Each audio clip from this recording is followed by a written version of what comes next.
We're in a position where we can be called on to give him advice on things like this. So we don't go into the details of that action, but because we still have our job to do, and we want to make sure we're in a position to do that without compromising the attorney-client privilege that exists with the governor, and we want him to have confidence in talking to us about a subject like that. Well, there were a lot of controversy on campus at VCU. How do you respond to the students there? Well, certainly, campus activism is an old tradition in America, and it's a good one.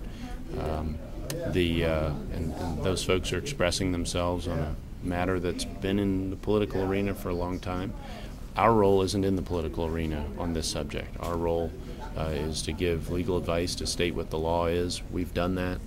The reaction, of course, was there are people who don't like what the law is. That's absolutely their right. But my first obligation is to get the law right. And no one has credibly questioned that we got the law right.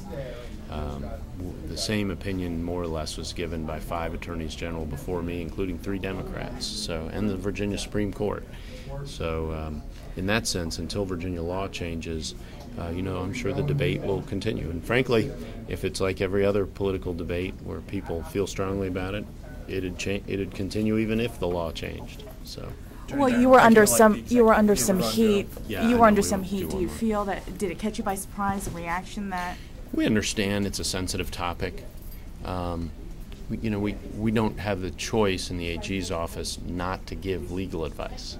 It's a very reactive office, and when we get several inquiries, as we did, it's our obligation to give those folks advice, and it's their opportunity, it's their prerogative, what they do with that advice, by which I mean, say, releasing the letter. They can do that. We can't do that in the AG's office, but they can. It was acceptable for them to do that. But of course, that's what began the whole, sparked the discussion, if you will. I got to get to another meeting here. I hope that was helpful, but we got to debrief with these folks we were working with today. All right, thank you so much. I appreciate you all being here. Okay, I appreciate it. Thank you. Thank you, Attorney General. So I can ask one question, so I just didn't get the opportunity. I apologize. Yes. The governor's response is the executive director.